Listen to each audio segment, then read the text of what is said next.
안녕하세요. 알파기네 경제뉴스입니다. 계열분리 선언한 신세계 총수 이명애의 솔리누, 매일경제 이선희 기자입니다.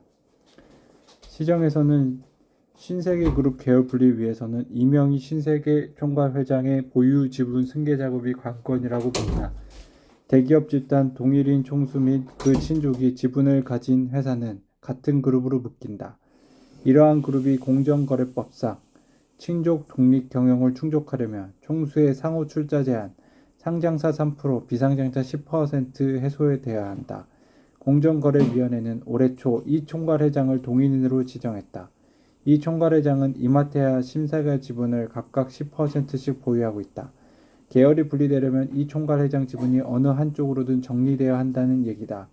한국신용평가는 최근 보고서에 이 총괄회장 보유 지분 승계 작업, 쓱닷컴 계열사 공동 보유 지분 정리 등 선행 요건, 당국의 승인 절차 등을 감안할 때 시간이 다소 소요될 것이라고 전망했죠. 콩나물시루 제주공항 숨막혀요. 매일경제 고경호 기자입니다.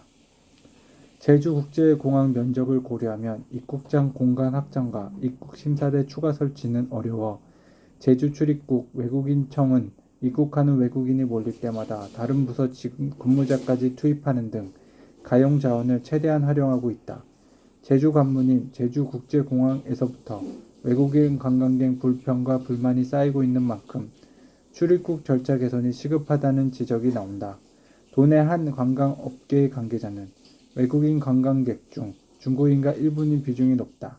우선 중국, 일본 정부와 협의해 상호간 출입국 절차 시간을 줄일 방법을 모색해야 한다. 중국 여행 걸림돌 없어졌다. 항공업계 중국 하늘길 더 높인다. 이데일리 공지유 기자입니다. 대한항공은 다음 달 28일부터 인천발 중국 푸저우 노선에 주 3회 일정으로 신규 취항한다. 내달 1일부터는 부산 칭다오 노선 운항을 재개한다. 아시아나항공은 지난달 14일부터 인천 베이징 노선을 주 14에서 주 20회로 늘렸다. 제주항공은 4월부터 제주 베이징 다식 노선, 무안 장자재 노선에 신규 취항합니다. 박소연 아시아경제 기자입니다. 투자 4건, 회수 2건, 펀드 조성 1건, 조용히 실적 챙긴 한행코. 한행코는 기존 투자기업에 대한 엑시트도 진행했다. 지난 5월 한행코 SK이터닉스 지분 9%를 시간 외 매매 방식으로 처분해 약 690억 원을 현금화했다. 한행코의 지분은 31%에서 22%로 낮아졌다. SK이터닉스는 지난 3월 SKT&D에서 신재생 사업 부분을 인적 분할해 설립한 회사다. 분할 이후 SK이터닉스 주가가 상승세를 보이자 재무적 투자자인 한행코가 투자금 일부를 회수한 것이다. 11월에는 한국타이어앤테크놀로지의 한온시스템을 매각했다. 한국타이어는 한행컴퍼니가 보유한 한온시스템 지분 약 23%를 인수했다. 구주거래에 대해 한국타이어는 6천억 원 규모의 한온시스템 제3자 배정 유상증자에도 참여한다. 거래가 마무리되면 현재 한온시스템 1대 주주인 한행코는 2대 주주가 되고 반대로 2대 주주인 한국타이어가 1대 주주가 된다. 한국타이어의 지분율은 54.77%로 높아집니다.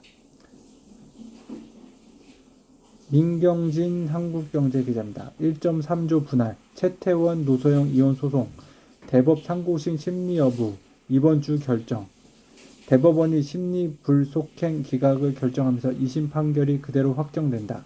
이 경우 최 회장은 노 관장에게 재산분할금 1조 3,808억 원을 지급하기 위해 보유한 SK 지분 90% 이상을 매각해야 할 것으로 전망된다. 주식 매각에 따른 양도소득세와 일괄 매각에 따른 가격 할인 등을 고려할 때 최 회장이 마련해야 할 현금은 1조 9천억 원에 달할 전망이다. 노태우 전 대통령의 비자금 300억 원에 SK 유입됐다는 2심 재판부의 전제를 사업부가 최종적으로 인정한 셈이 되면서도 파장이 적지 않을 것으로 예상됩니다.